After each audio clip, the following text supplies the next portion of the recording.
오늘 이 시간에는 여러분과 함께 드리는 기쁨, 받는 즐거움이란 제목을 가지고 은혜를 나누겠습니다. 제가 한번 사회 여러 계층의 지도적인 인물들이 모인 가운데서 인생 토론을 벌린 적이 있었습니다. 여러 가지 수랑설레, 정치, 경제, 국제, 정세 같은 것에 관해서 이야기를 하다가 거기에 모인 사람들이 저의 존재를 인정하고 또 인식했던지 인생 문제의 토론이 벌어지게 된 것입니다. 그래서 끄집어낸 대화가 인생이란 무엇인가 이와 같은 거창한 제목이었습니다. 사람들마다 자기 개인의 인생론을 펴놓습니다. 철학적인 면에서 인생론, 또 그렇지 않으면 시적인, 문학적인, 심리학적으로 여러 가지 면에서 인생론을 내놓고 난 다음에 그 다음 제가 목사니까 저보고 조 목사는 인생에 관해서 어떻게 생각하는가, 인생이란 무엇이라고 생각하는가, 그렇게 질문을 했습니다. 마치 저보고 그 전체 토론의 종결을 지어주기를 기대하는 것처럼 그렇게 물었습니다. 저는 갑자기 그 질문을 받고 난 다음 저희 어린 시절이 생각이 났었습니다. 6.25 사변 당시 우리 모든 국민들이 다 고생을 할 때 우리 집안에도 똑같은 고생과 괴로움이 다가왔었습니다. 추운 겨울이 다가와도 불을 지필 수가 없고 냉돌에 가족들이 함께 모여서 고생을 하고 맛있는 음식을 구경할 수 없는 그런 처지에서 한 번은 저희 아버님께서 우리들을 모아 놓으시고 저희들에게 주신 좋은 말씀이 있었는데 그것이 기억이 났었습니다.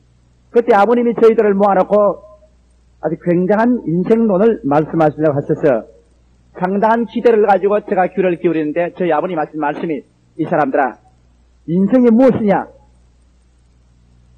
인생이란 사는 거다. 그렇게 말씀을 하십니다. 그 말에 저는 굉장히 실망을 했습니다. 우리 아버님께서 상당히 지식이 많으시고 또 심오하고 깊은 철학적인 인생론을 제게 말씀해 줄 줄 알았는데 고개를 흔들치면서 하신 말씀이, 인생은 결국 사는 거야. 그저 산다는 거야. 나도 옛날에는 인생에 무슨 굉장히 뾰족한 것이 있고 짜릿한 무엇이 있는 줄 알고 저 산 너머에 가면 또 무엇이 있을 줄 알고 허덕에 가보니 또 저 산 너머에 가면 또 무엇이 있다고 하더라. 이런 식으로 인생을 살아왔는데 이제 살아보니 현재 못 살고 어려우니까 애비 원망을 할지 모르겠지만은 인생은 이러고 사는 거야. 하루하루 사는 동안에 얼마나 즐겁게 살았는가, 그것이 인생을 총결산 짓고 마는 것이지 무슨 인생에 색다른 뾰족한 것이 있다고 기대하지 말게나. 저는 그 말을 듣고 아주 실망을 했습니다. 그러고 난 다음 그때부터 하하, 우리 아버지는 나를 더 이상 교훈해 주실 수가 없다. 이제부터 내가 인생 문제를 다 하면 아버지께 더 물을 필요가 없다. 왜? 인생은 사는 거다. 그렇게 말하는 아버지께 무엇을 내가 물을 수 있겠는가? 인생은 우리 아버지는 생각하지 못한 그 무엇이 있을 것이다. 가치 있고 뚜렷하고 짜릿하고 정말 삶의 이의가 있는 그런 세계가 있을 것이니 두고 보아라. 내가 이것을 발견하고 말 것이다. 그러고 저는 집을 떠난 것입니다. 오랜 세월이 지나는 동안에 저는 늘 저희 마음속에 그 숙제가 있었습니다. 어찌할 수 없이 제가 목사가 되고 하나님의 종이 될 만큼 이 가슴 속에 인생 문제에 관해서 사는 것이 무엇인가, 그 질문이 머리를 들고 일어나는데 견딜 수가 없었습니다. 그리고 인생은 그저 사는 거다. 여기에 대한 반발이 너무나 마음에 거세였기 때문에 어디 전 세계로 다니면서 정말 사는 것이 멋있고 참 사는 것이 이것이라는 것을 기어코 발견해서 온 천하 사람에게 줄 수 있는 인간이 되어야겠다고 저는 생각하고 한국의 중소도시를 다다니면서 사는 것을 관찰해 보았습니다.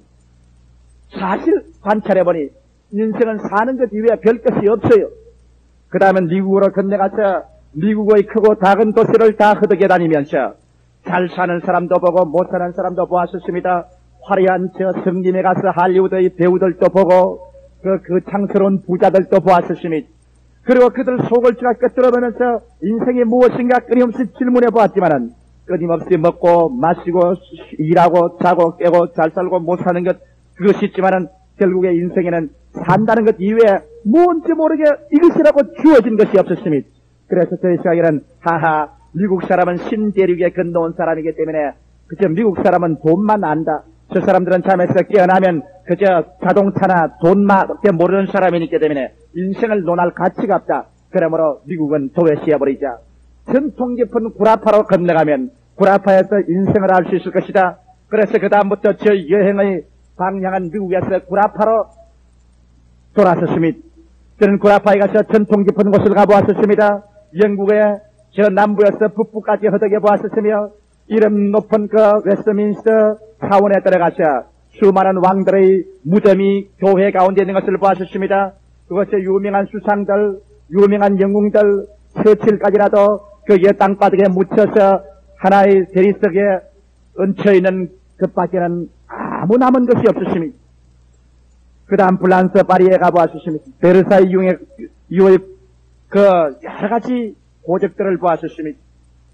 로마로 갔었습니다. 그 많은 조각들을 보았었습니다. 아무것도 실감나는 것이 없고 모두 다 차디찬 대리석밖에 눈에 보이는 것이 없었습니다. 독일에 가보았었습니다. 그들은 모두 다 경제 부흥을 하겠다고 혈안이 되어서 일하는 것을 제가 보았었습니다. 인생이 무엇이냐? 결국 사는 것이구만. 살다가 죽는 것이 인생이 아닌가? 그 다음 저희 방황은 인도에 와서 끝나고 말았었습니다. 저희 아버님께서 제게 가르쳐주신 그 철학 이상을 제가 더 넘어가지를 못했었습니다. 인도에 와서 봄베이나 칼가타의 거리에 피골이 상접한 수많은 군중들이 하루에 한 끼를 얻어먹지 못하고 그림자같이 허덕이면서 밤이 되면은 수많은 군상들이 그냥 길거리에서 들어누워 잠을 자는 것을 보았었습니다. 나를 안내하던 인도 사람이 하나 말이 조 목사님, 여기에 있는 대다수의 사람들이 길거리에서 태어나서 길거리에서 성장해서 길거리에서 살다가 길거리에서 죽는 사람들이요. 이 사람들은 집이 무엇인지 알지도 못하고 신발을 신어보지도 못해보고 길거리에서 살다가 죽는 사람들이요. 나는 그 말을 들을 때 비로소 거기에서 인생은 바로 이것이구나. 인생이라는 것은 바로 산다는 것 위에 정치, 경제, 교육, 문화의 판잣집을 지어놓고 어떠한 사람은 내 판잣집이 더 좋다, 너 판잣집이 더 좋다 하지만은 이 모든 것은 하나의 판잣집에 불과하다. 그 속에 아무런 영원한 의미도 가치도 이것이라고 붙잡을 것도 없는 것이는구나. 인생은 결국 사는 것이로구나. 그래서 제가 저희 방황을 끝마치고 우리 한국에 들어와서 섰을 때는 저희 아버님께서 발견한 철학 이외에 더 깊은 것을 제가 얻지를 못했습니다. 인생이란 무엇이냐? 사는 것이다. 그래서 제가 그 말을 그 모인 무리에게 말을 해주십니다. 여러분이 말하는 철학이나 경제나 정치나 이 모든 세상 것은 살아있다는 전제 조건 위에 씌워놓은 판잣집이요. 이러한 판잣집은 세월이 흘러가고 환경이 변하면 세월이 바람 속에 다 밀려가 버리면 다른 사람이 또 산다는 것 위에 또 다른 판잣집을 지어놓아요. 그러므로 인생은 사는 것밖에 없어. 그러니까 옆에 있던 예수를 믿는 사람이 조 목사님 말에 하나 더 부과를 하겠습니다. 그래요. 그게 무엇입니까 이게는? 목사님 산다는 게 뭡니까? 산다는 게 고작 아침에 일어나서 세수하고 밥 먹고 낮에 가서 일하고 저녁에 와서 잠자고 이게 사는 겁니까? 산다는 그것밖에 없습니까? 그러면서 그분 하는 말이 나는 이렇게 생각합니다.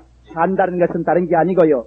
하나님의 형상과 모양대로 지음받은 우리 사람이 죄를 짓고 타락해서 하나님께 쫓겨나왔기 때문에 이 땅에서 우리는 서로 물고 찢고 싸우고 죄를 짓고 병들고 가난하고 축구하지 않습니까?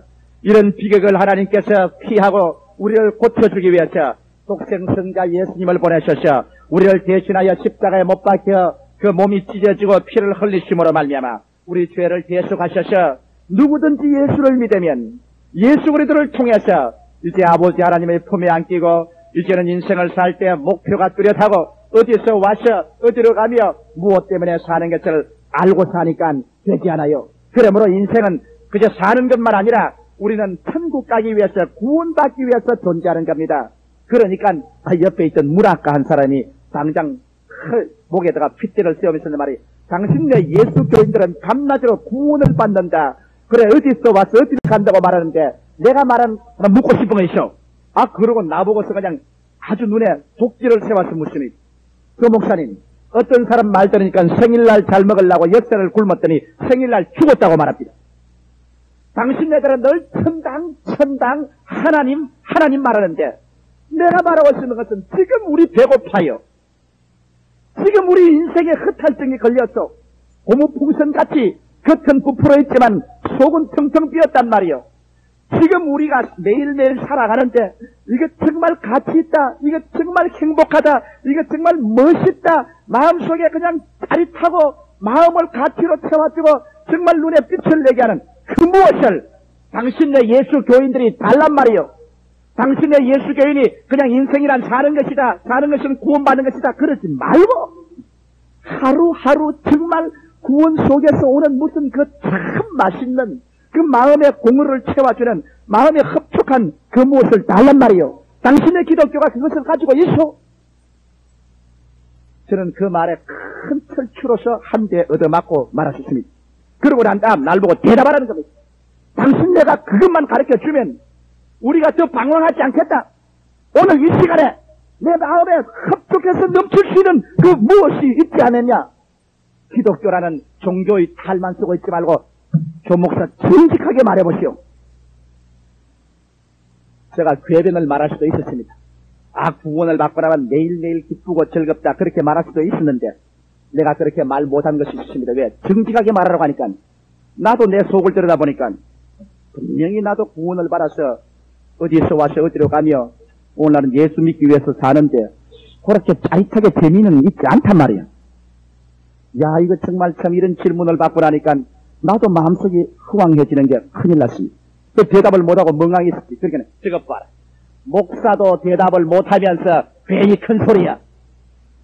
나는 그 말을 듣고 난 다음 코가 빠져서 고개를 숙이고 집으로 돌아왔으나 마음의 편치를 못해서 교회 사무실로 왔었습니다. 그리고 문을 채우고 하나님 앞에 엎드렸습니다. 하나님, 사는 게 뭐냐고 물었는데 대답을 못했습니다. 아버지, 사는 게 뭡니까? 사는 게 사는 거 아닙니까? 그런데 나도 별 재미가 없어요. 살아보니까. 나도 이제 40이 다 되도록 살아보니까 매일 아침같이 밥 먹고 일어나고 저녁에 자고 반복되고 슬픈 일 많고 괴로운 일 많고 안주거니 사는 건데 아버지, 그래서 짜릿한 사는 것이 뭐냐고 묻는데 난 대답을 못했어요. 그래, 나는 목사 자격이 없습니다. 나도 모르는 건 누구에게 대답합니까? 그러고 한 30분을 주님께 엎드려서 기도를 하고 있는데 정말이지 하늘의 계시가 저희 마음속에 임하였습니다.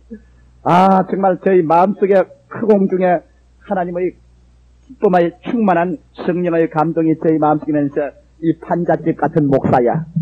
그것도 모르면서 네가 여태까지 설교하고 그것도 모르면서 여태까지 성경 66권을 읽었느냐? 산다는 것은 내용은 뭔지 아느냐? 산다는 것은 내용은 사랑이다.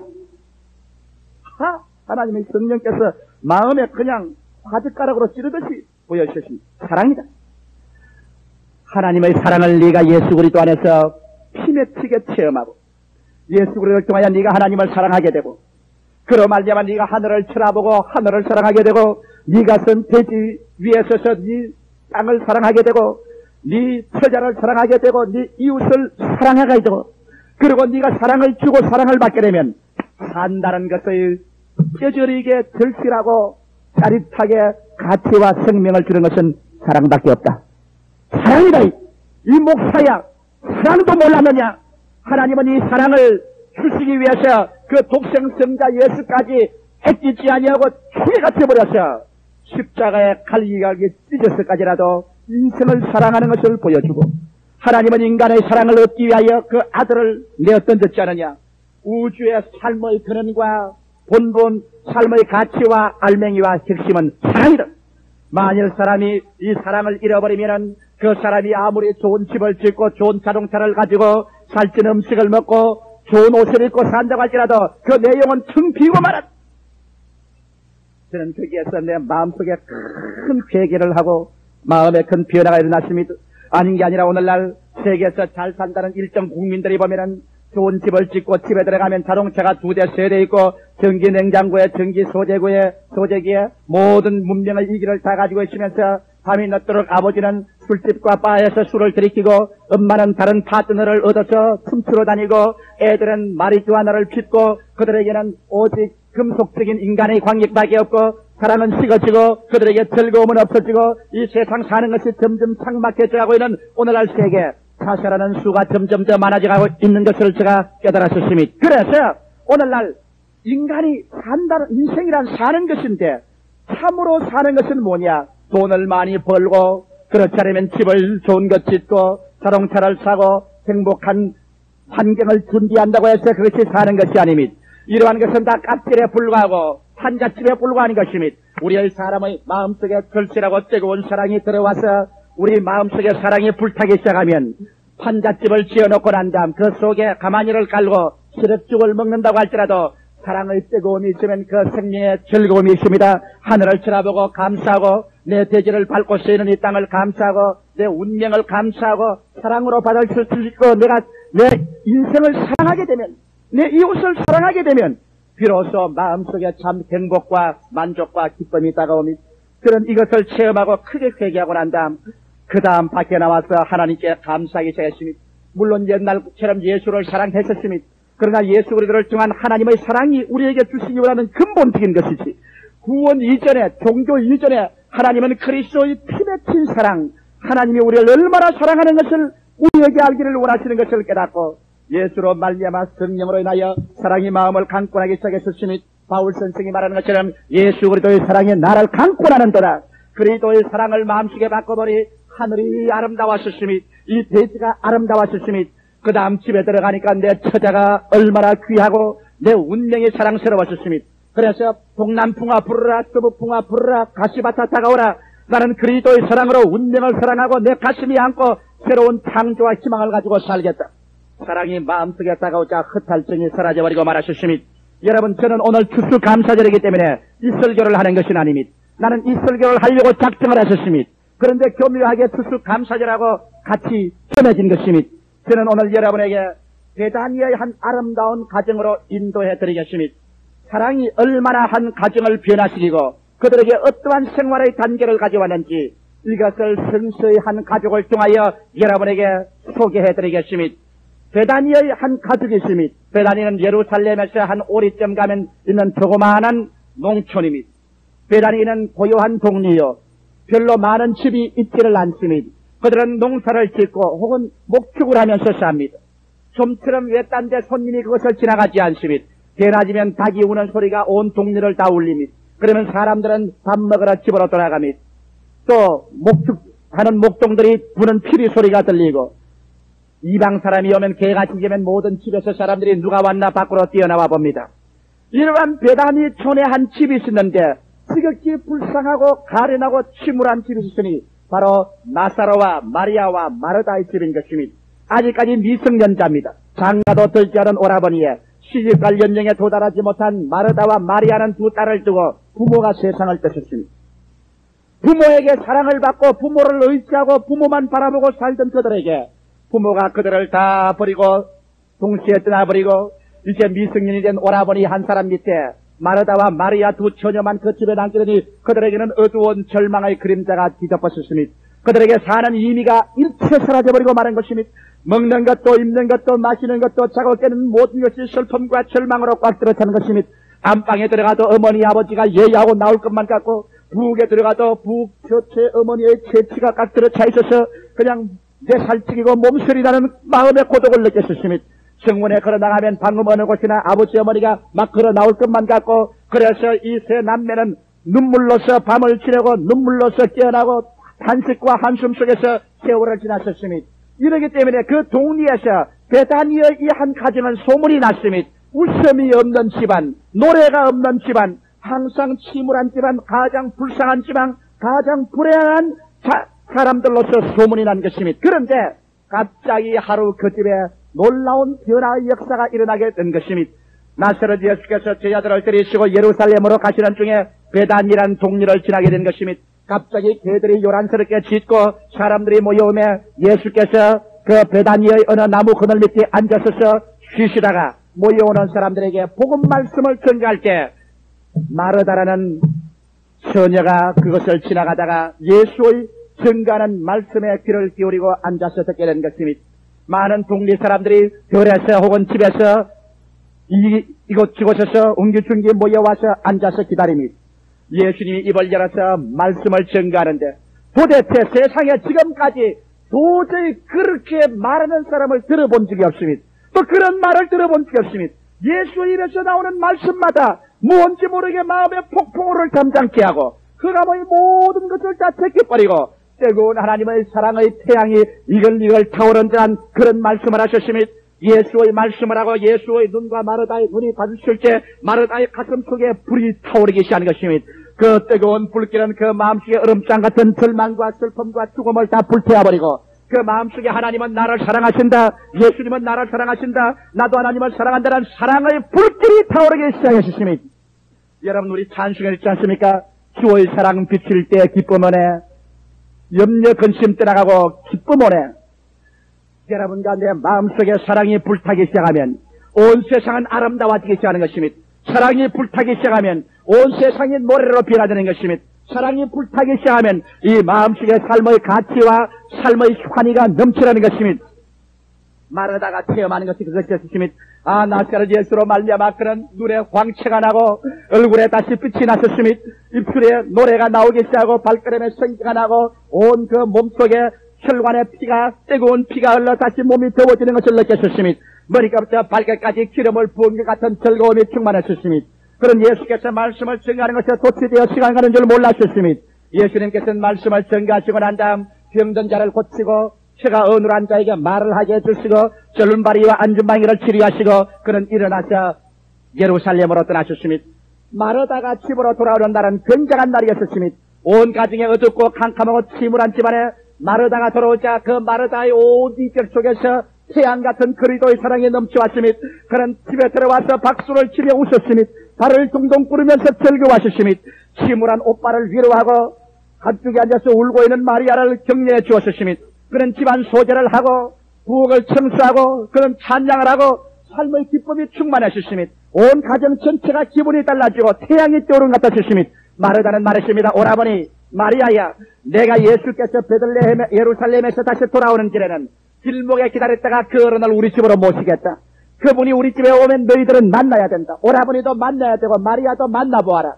그분을 만나고 그분의 눈을 마주쳐보아라. 그분 속에서 넘쳐나오는 하나님의 사랑과 부딪히게 될 때 가슴 속에 설레이는 사랑의 불길이 타게 되고 나처럼 절망에서 소망으로 죽음에서 생명으로 인생의 모든 허무와 공허에서 알찬 가치와 생명의 기쁨이 충만하지 않은가 보라. 내가 모셔오겠다. 그날부터 마르다는 길목에서 기다립니다. 예수님께서 예루살렘에서 베다니를 지나가는 그 길목에서 기다리는데 아닌 게 아니라 하루 예수께서 제 아들을 그늘이시고 그 길목을 지나갈 때 뛰어나간 마르다는 예수 그리스도의 옷자락을 잡았은 것입니다. 주님이시여 우리 집에 오사이다. 우리 집에 오셔야만 됩니다. 우리 집에는 구원이 필요한 오라버니와 여동생이 있습니다. 우리 집은 이와 같은 쓸쓸한 집안입니다. 주님 오시옵소서. 그리고 우리 집에 와서 쉬어가시고 점심 식사도 하시고 가시옵소서. 그래서 마르다가 동리에서 예수님을 모시고 아주 개선 장군과 같이 집에 들어왔습니다. 예수님을 집안에 모시고 오라버니도 모시고 마리아도 있고 그리고 이 마르다는 예수님의 점심 준비에 바빴습니다. 왜? 그리스도에게 받은 즐거움이 너무나 크기 때문에 어찌한지 이제 그리스도에게 드리고 싶다. 예수를 크게 대접하고 싶다. 받은 기쁨, 드리는 즐거움이 마르다에게는 충만했습니다. 그래서 그는 손발이 바빴습니다. 마음에는 많이 만들고 싶은데 손과 발이 미쳐 따라가지를 못했습니다. 부엌에 들어갔다가 앞마당으로 뛰어나갔다가 바깥 동리로 뛰어나갔다가 들었다가 혼자서 정신이 없이 준비를 하다가 나중엔 마음이 너무 급하고 손은 모자라고 해서 마리아야 마리아야 어디 가느냐 마리아야 하더니 마리아가 없습니다. 그냥 뛰어가서 그냥 안방문을 확 열어 제끼고 보니까 예수님이 앉아서 말씀을 하고 있는데 제 아들이 앉아있고 마리아는 예수의 발 앞에 앉아서 예수님의 말씀을 듣고 있었습니다. 마르다는 그만 너무 급해서 온 손과 온 옷에 물을 떡떡 떨어뜨리면서 예수님과 마주쳐보고 말했습니다. 주님이시여 내가 음식 준비하기에 이렇게 바빠서 일하는데 내 동생을 그대로 보내줍니까? 내 동생을 나가서 나를 도우라고 해주지 않겠습니까? 그러자 그를 돌아보는 마리아와 눈이 부딪혔습니다. 그렇게도 호수처럼 슬픔이 꽉 들어찬 그 눈동자, 아무런 생명의 광채와 빛이 없던 그 두 뺨에 눈이 새별처럼 빛나고 얼굴에 즐거움이 꽉 들어차고 그에게 그리스도의 사랑의 불길이 타고 있었습니다. 마르다는 그것을 보고 난 다음 무슨 말을 할지 몰라서 의안이 벙벙하였습니다. 그러자 예수님께서는 고개를 끄덕끄덕 하시고 미소를 지으시면서 말하십니다. 마르다야, 마르다야, 네가 많은 일로서 번뇌하는구나. 네가 한두 가지 일만 하든지 한 가지만 하는 것이 족하니라. 마리아는 그 좋은 편을 택하였으니 빼앗기지 아니하리라. 이 말씀이 여러분 오늘날 우리에게 얼마나 중대한 교훈을 준지 압니까? 사람들은 마르다처럼 수많은 일을 많이 해놓아야 인생을 사는 것인 줄 압니다.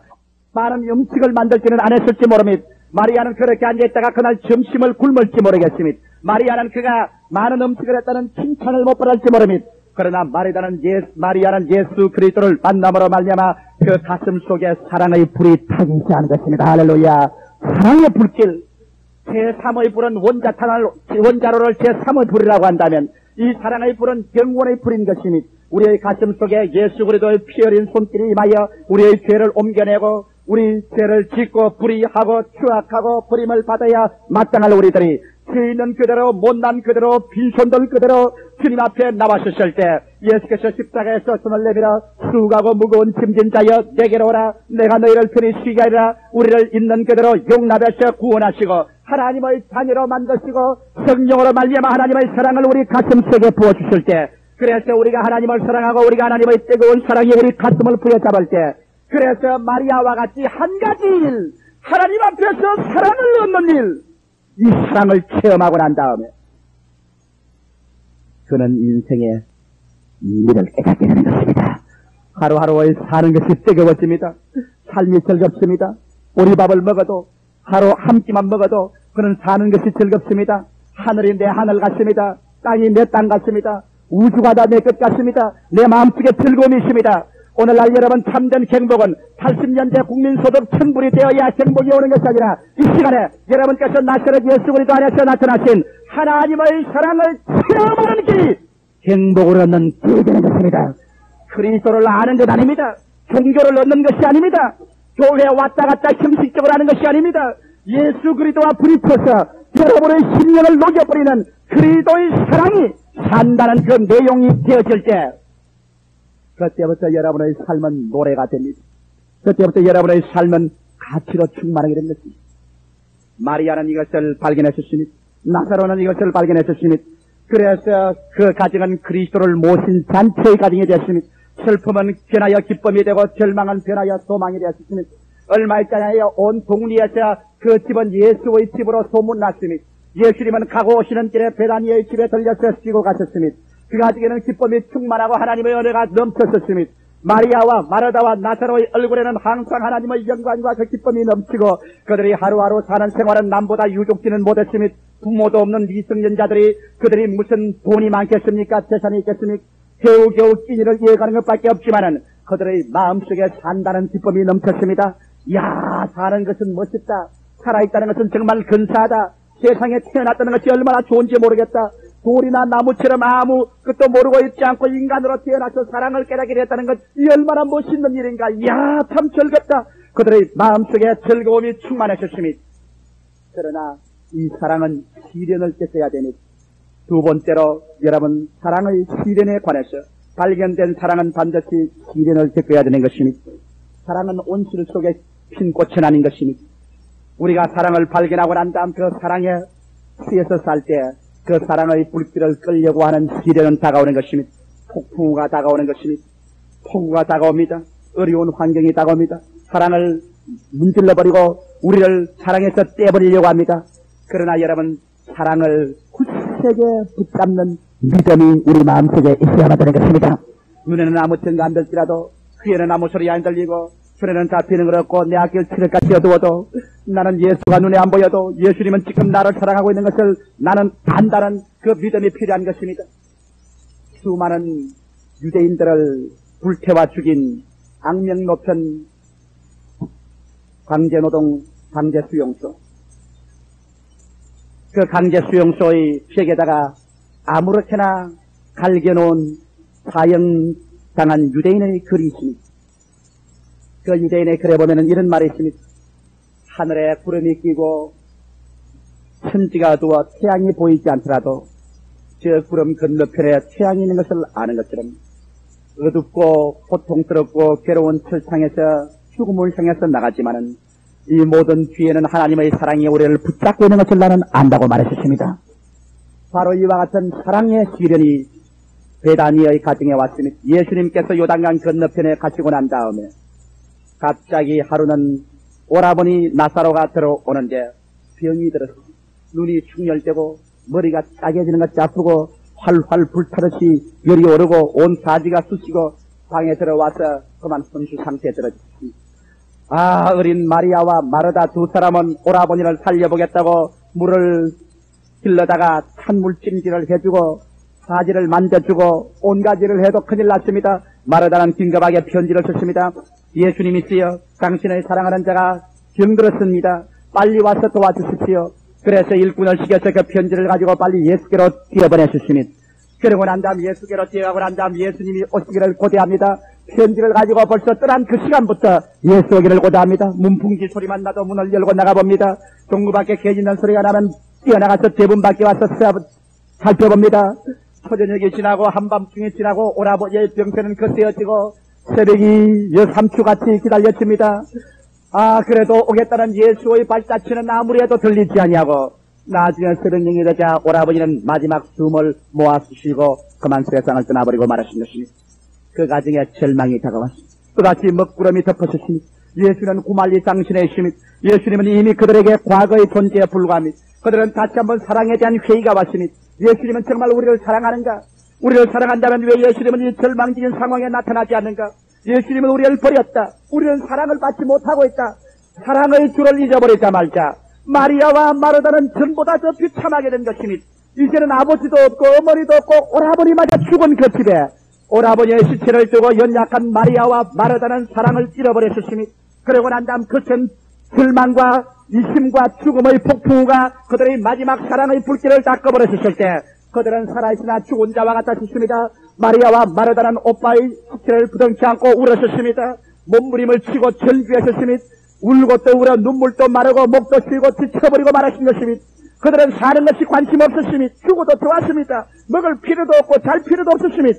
사람들은 오라버니를 말하다가 공동묘지에 넣어서 파묻어버렸습니다. 유대인의 공동묘지는 바위를 파서 그 속에 시체를 넣고 앞에다가 큰 돌로서 막아버리는 것입니다. 그러고 난 다음 하루가 지나고 이틀이 지났습니다. 사흘이 지나고 나흘이 지나셨습니다. 이 두 자매는 먹으려고 생각도 안 하고 자려고 생각도 안 합니다. 옷도매 만지지 아니하고 낫도 쉽지 않습니다. 죽을 테면 죽으라. 이제 모든 것은 끝났다. 사는 것은 아무것도 아니다. 사는 것은 전부 허무밖에 없다. 사랑은 거짓이다. 예수를 사랑한 것은 속한 것이다. 거짓밖에 없는 것이다. 그 절망적인 시련과 죽음의 벽에 부딪혔을 때 갑자기 소식이 왔습니다.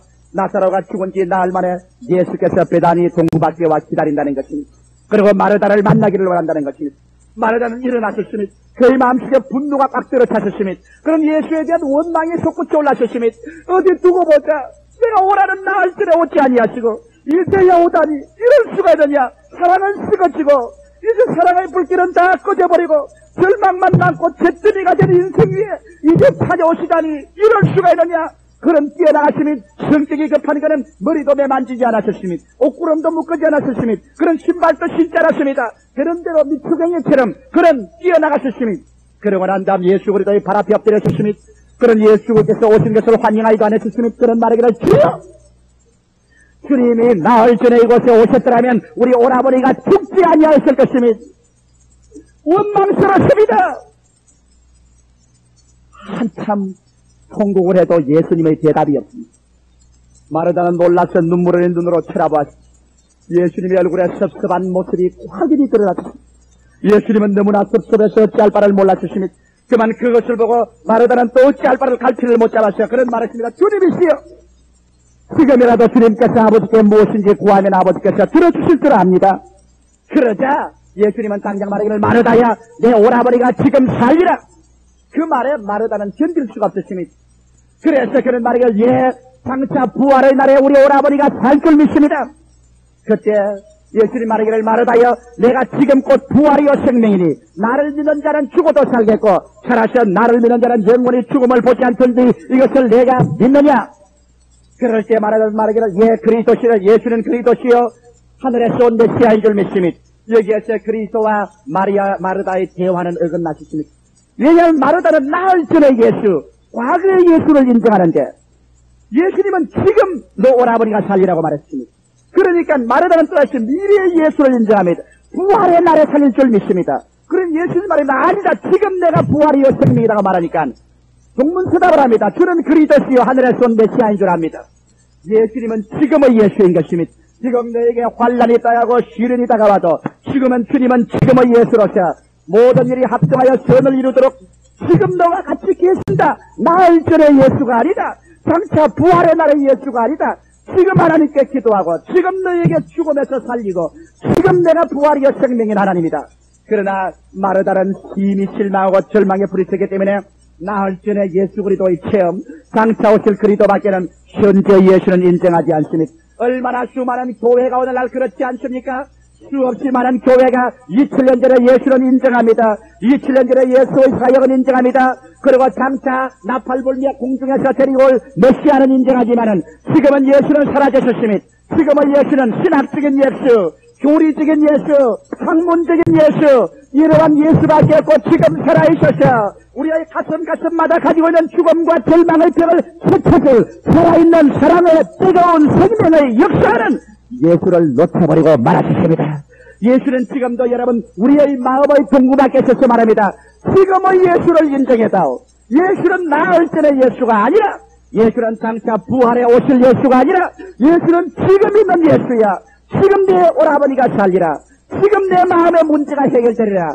지금 내 죄가 용서함 받으리라. 지금 내가 치료함을 받으리라. 지금 내가 응답을 얻으리라.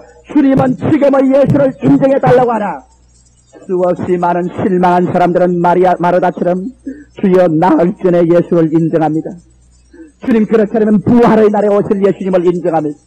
지금은 나는 인정할 수 없어요. 사랑은 시련의 도전을 받습니다. 사랑은 여러분 과거의 사랑은 소용없습니다. 미래의 사랑도 소용이 없습니다. 우리가 필요한 사랑은 지금입니다. 언제나 사랑은 현재 분사입니다. 현재 내가 사랑받고 현재 사랑하는 것이요. 그리스도는 사랑이기 때문에 그런 지금의 그리스도인 것입니다. 예수 우리들은 어제나 오늘이나 영원토록 동일하시니라. 이러시면 아멘 하십시다. 그는 지금 우리에게 말합니다. 내가 여기는 아니라 나는 지금의 사랑하는 것이라.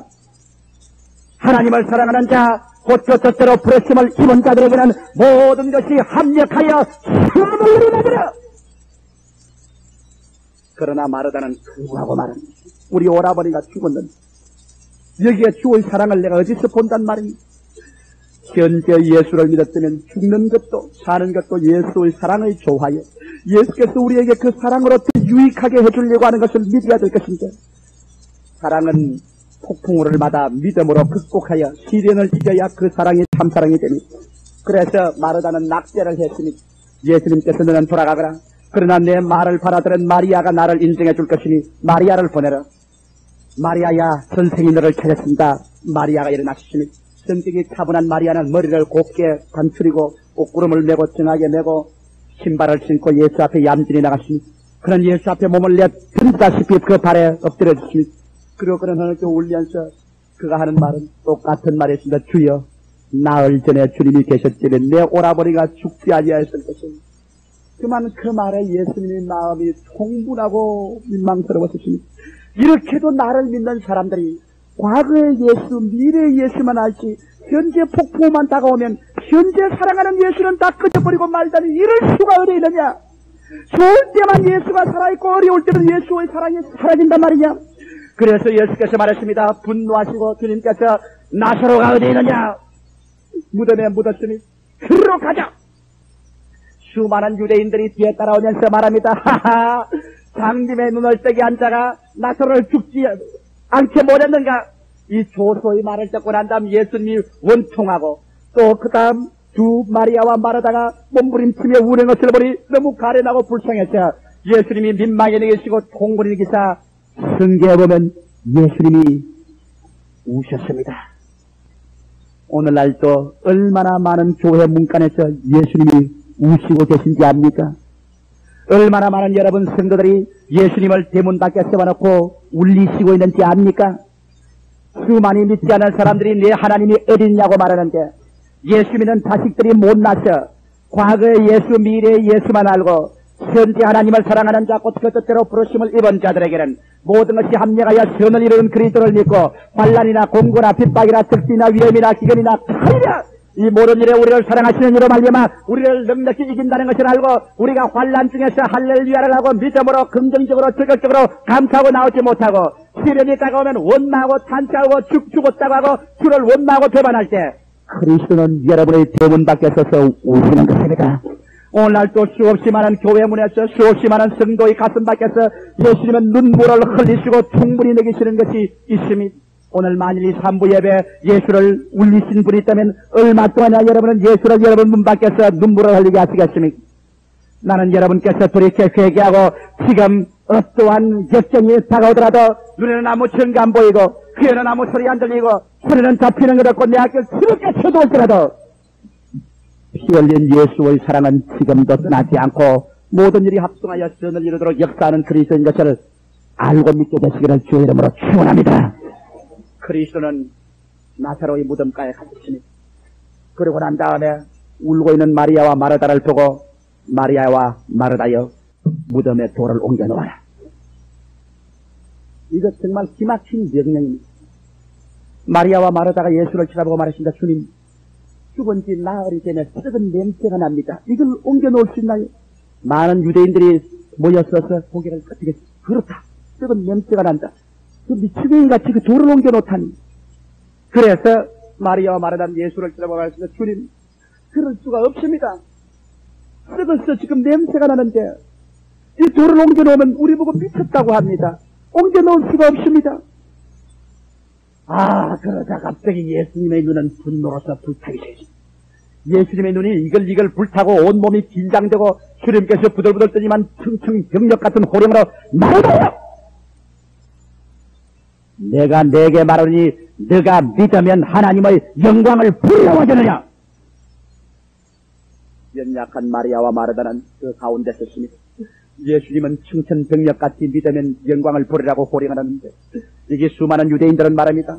마르다야, 그러지 마라. 널 미쳤다고 할 것이다. 세상에 죽은 지 나흘 동안 냄새가 나는 사람이 살아나다니 그럴 수가 없다. 이성적으로 생각해봐라. 경험적으로 생각해봐라. 너는 완전히 예수 미치광이가 되는 거다. 못해. 여기에서 마리아와 마르다는 주의 말씀을 믿음으로 따를 것이냐, 많은 불신자들의 조수하는 그들에게 항복할 것이냐, 자기의 이성과 인간 경험으로 굴복할 것이냐, 하나님께서 여러 체계라는 그 명령에 순종할 것이냐. 우리 하나님께서는 여러분이 믿음으로 한 발자국을 옮겨놓기 전에는 역사하지 않습니다. 성경은 말씀하기를 내 믿음대로 된다고 말하는 것입니다. 먼저 여러분이 불신앙의 돌을 옮겨놓아야 됩니다. 먼저 죽음의 문을 믿음으로 말미암아 옮겨놓으면 그 다음 주님이 책임져 주시는 것입니다. 그러나 처음의 돌은 여러분 자신이 옮겨야 되는 것입니다. 왜? 지금 예수님이 사랑하고 있다는 것을 믿고서 옮겨놓아야 되는 것입니다. 나흘 전에 예수를 믿으면 그 돌을 굴려놓지 못할 것입니다. 부활의 날에 예수님이 살아올 것이라는 것을 믿으면 그 돌을 못 옮겨놓을 것입니다. 그러나 예수님은 마리다와 마르다에게 지금 예수의 사랑은 변치 않았다. 지금도 변치 않다. 나흘 전이 아니야. 부활이 아니라 지금이다. 믿음으로 환경을 극복하라. 돌을 옮겨놓아라. 그 돌을 옮겨놓는 데는 예수님도 도와줄 수 없습니다. 왜? 믿음은 우리가 행함이 없는 믿음은 죽은 믿음입니다. 내가 돌을 옮겨놓아야 됩니다. 불신자들은 여러분 도와주지 않습니다. 여러분을 미쳤다고 예수 미치겠이라고 욕을 할 것입니다. 마리아와 마르다는 이것이냐 저것이냐, 하늘을 택할 것이냐 땅을 택할 것이냐, 예수를 택할 것이냐 독립 사람을 택할 것이냐, 그런 그 순간적인 격렬한 폭풍우를 통해서 살아도 주를 위하여 죽어도 주를 위하여 주여 믿습니다. 믿음으로 말미암아 지금도 예수님은 살아서 나를 사랑하는 것을 믿습니다.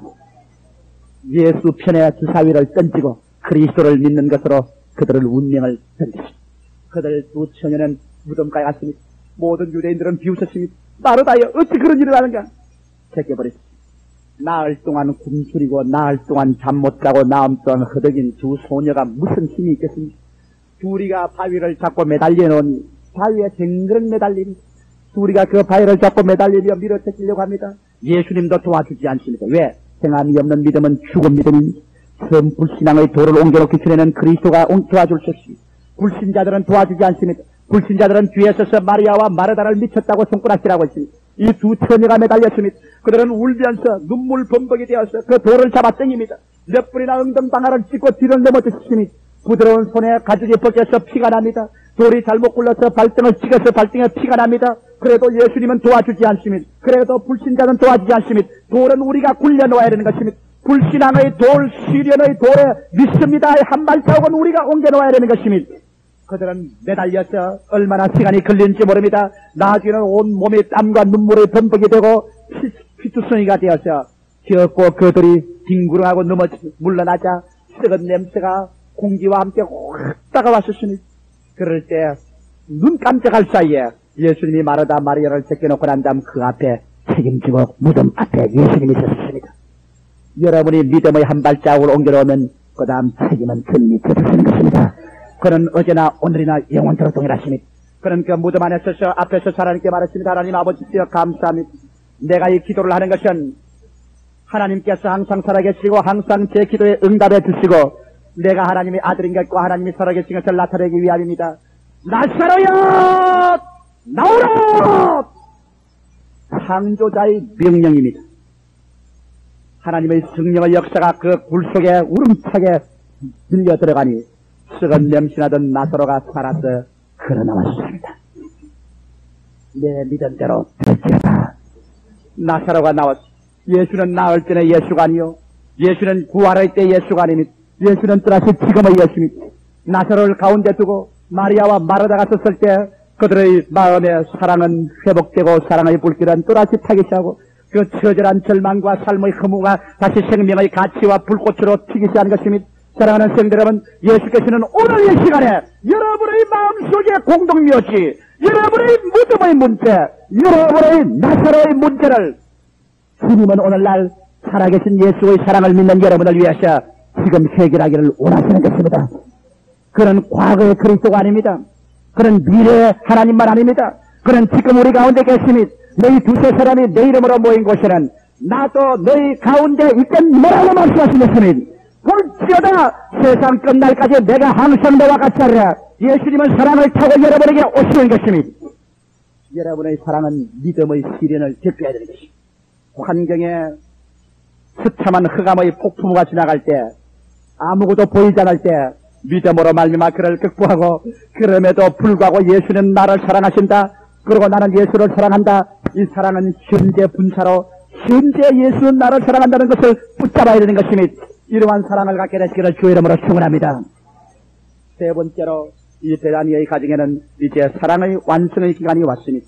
사랑을 발견하고 사랑의 시련을 믿음으로 극복한 그들에게는 사랑의 완성의 때가 온 것입니다. 예수님의 마지막 여행이 시작되었습니다. 주님은 먼 길을 걸으셔서 이제 베다니를 지나 예루살렘으로 죽으러 갑니다. 제사장들은 이미 예수를 잡기로 결심을 하고 로마 군인들과 유대 사람들이 연합해서 예수님을 잡아 십자가에 못 박여 죽이기로 결정을 내린 것입니다. 예수님이 걸어가는 발걸음은 이제 마지막 죽음의 행진입니다. 내가 가서 죽을 것을 알고 걸어가는 사람치고 그 마음속에 비애와 연민과 슬픔과 고통이 다가오지 않을 리가 없었습니다.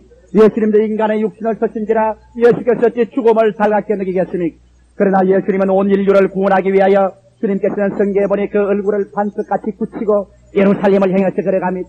따라가는 제자들은 놀라고 무서워하고 제자들의 마음에는 시무람이 꽉 들어찼습니다. 마지막 예루살렘에 들어가기 전에 예수님이 들린 것은 바로 베다니의 집이었습니다. 베다니 마리아와 마르다의 집에 들어갔을 때 온 분위기는 무거웠습니다. 제자들은 두려워 떨고 울며 예수님의 얼굴은 굳어졌으며 예수님은 긴장 속에 있었습니다. 죽음의 그림자가 이미 그곳에 덮었습니다. 온 세상의 죄악을 다 짊어지고 간다는 무거운 짐이 예수의 어깨를 눌렀습니다. 예수님은 도움이 필요하셨습니다. 예수님이야말로 그때 도움이 필요하셨습니다만 아무도 예수를 도울 수가 없었습니다. 여러분, 하나님은 전능하시지만은 하나님이 한 가지 면에서 여러분의 도움이 필요한 것입니다. 이게 뭔지 압니까? 다른 것은 하나님이 여러분의 도움을 필요하지 않습니다. 하나님은 모든 하늘과 땅과 세계와 만가지를 주님 마음대로 지었습니다. 그러나 한 가지 하나님 도움이 필요한 것이 하나님은 사랑을 하지 않고는 견디지 못하고 하나님은 사랑하지 않고는 견디지 못합니다. 사랑은 하나님이 만들어낼 수가 없습니다. 사랑은 여러분이 하나님을 사랑해 주셔야 되는 것입니다. 우리 하나님은 사랑의 굶주린 분이십니다. 이것만은 하나님이 어찌할 도리가 없습니다. 사람이 여러분 사랑 없이 산 줄 압니까? 나는 지금 내 책상에 월남에서 7년 동안 비행기 조종사로서의 억류되어 있던 그 사람의 연설을 적은 책을 가지고 있습니다. 제일 처음 월남 상공에서 월맹의 포탄에 맞아서 추락한 미국의 고급 장교입니다. 공군 대령인데 7년을 여러분 독방에 갖다 놓았습니다. 한 번은 넉 달을 지하로 어두운 방에 혼자 갖다 놓았습니다. 그가 하는 말이 배고픈 것도 참고 괴로운 것도 참고 모기가 무는 것도 참았습니다. 인간에게 가장 그리운 것이 사랑이요 대화다. 사람이 그리워 말 한마디 인간의 말이 그리워 죽을. 그러다가 어찌하다가 미국 사람 한 사람이 지나가면서 한마디만 그곳에는 아무도 필요 없다는 겁니다. 정치도 경제도 교육도 잘난 것도 못난 것도 아무것도 필요 없어. 사랑 한마디. 그래서 지나가면서 하나님이 너를 사랑한다 그 말 한마디 하고 지나가면은 그 소리 한번 듣고 나면 그 말 한마디를 가지고 일주일을 살아갈 수 있다는 겁니다. 사람 말 한마디만 듣고 나면 그 말을 가지고 일주일을 생계를 가지고 살 수 있다는 것입니다. 그가 말하기를 세상에 사람 그리운 것, 대화와 사랑의 그리움, 이 대화만 있으면 사람이 살지만 대화가 끊어지면 사람이 못 산다는 겁니다. 여러분, 우리 하나님께서 무엇 때문에 독생자를 보낸지 압니까? 하나님께서는 여러분 만일 사랑하지 않으면 이 많은 자식을 원하지 않습니다. 그러나 하나님은 사랑을 부어주고 사랑받기를 원하기 때문에 사랑할 대상을 만듭니다. 그의 아들 예수 그리스도 한 분으로는 만족할 수 없으니 많은 아들들을 원합니다. 그러므로 하나님은 사랑을 요구합니다. 이렇기 때문에 그 아들을 보내셔서 죄지의 우리들을 대신하여 십자가에 몸을 찢어서 피를 흘려서까지라도 우리의 죄를 대신하고 우리를 품에 품어 우리를 사랑해주고 우리에게 사랑받기를 원하시는 것입니다. 하나님은 모든 일에 전능하시지만 하나님은 한 곳에 약하십니다. 사랑에 약하십니다. 하나님은 사랑 없이는 못 삽니다. 우리도 사랑 없이는 못 삽니다. 그러므로 하나님께서 여러분께 사랑 주기를 원하시고 여러분께서 하나님을 사랑해 주시기를 원하시는 것입니다. 오늘 이 시간에 하나님을 사랑하는 여러분 되시기를 예수 이름으로 축원합니다. 이것보다 우리에게 더 위대한 특권이 되십니까?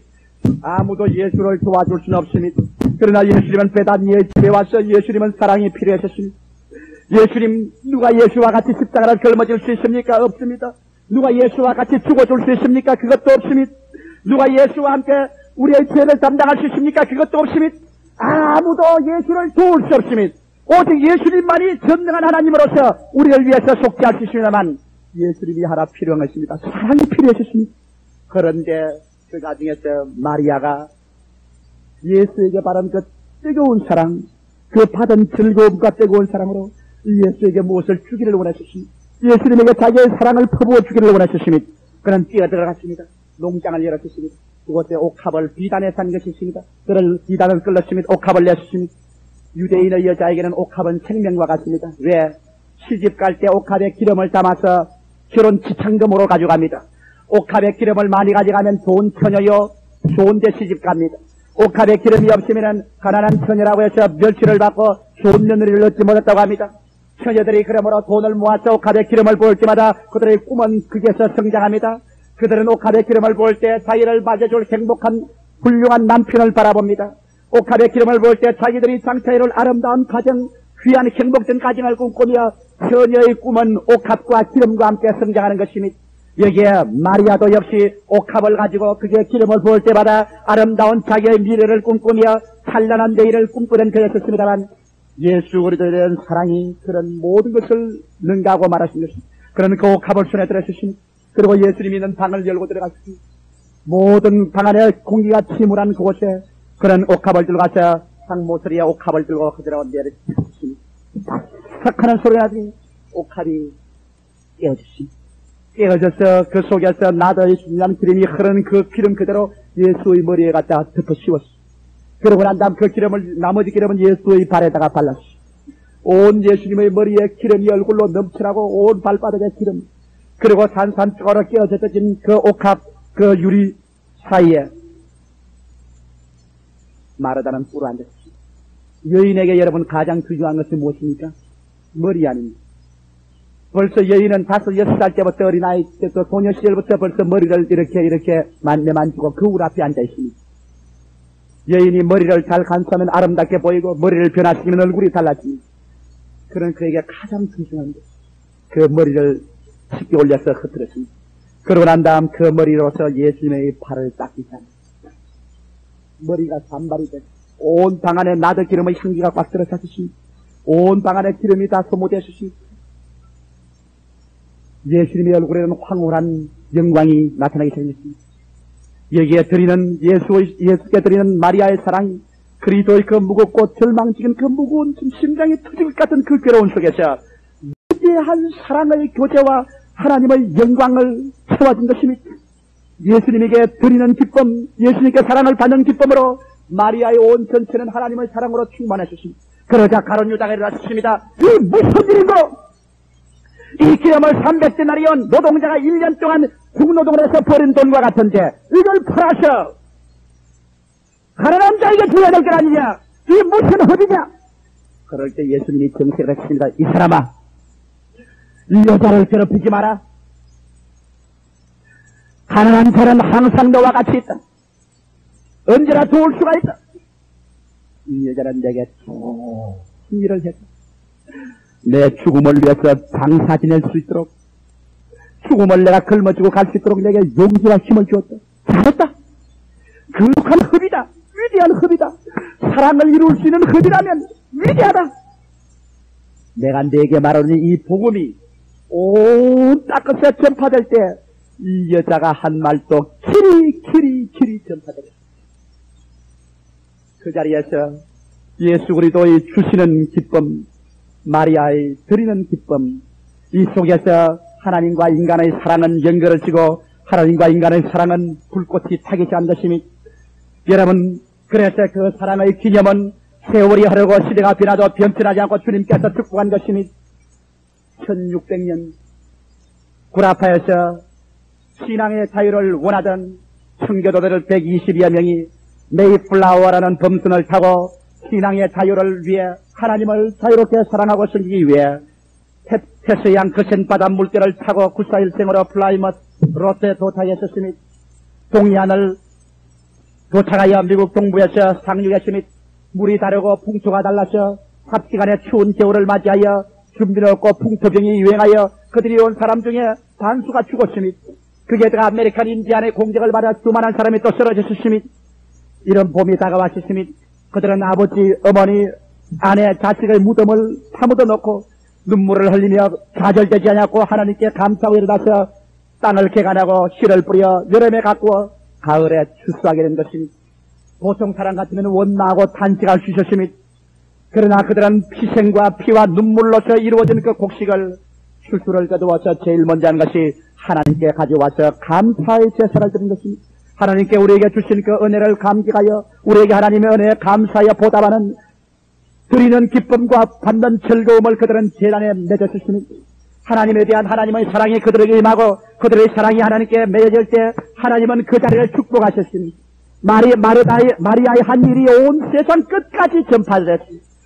이 감사절날 미국 사람들이 감사의 제단을 쌓은 그 향기가 하늘에 사무쳤으니 하나님을 기뻐하셨으니 하나님께서 영광을 얻으셨으니, 그리고 하나님께서 미국을 축복했습니다. 이 미국이라는 땅덩어리가 존재하는 이상 너희들은 부흥할 것이요 너희들이 나를 섬긴 이 소식은 온 역사에 전파되리라. 하나님은 축복하는 것이니, 그래서 오늘 감사절은 역사를 거쳐서 온 세계에 전파되고 감사절은 온 세계가 다 즐겨 지키는 날이 되고 미국은 그로 말미암아 하나님께 축복을 받아 부강하게 되고 영원히 기념된 나라가 된 것입니다. 사랑하는 성도 여러분, 인간을 사는 것은 사랑의 있습니다.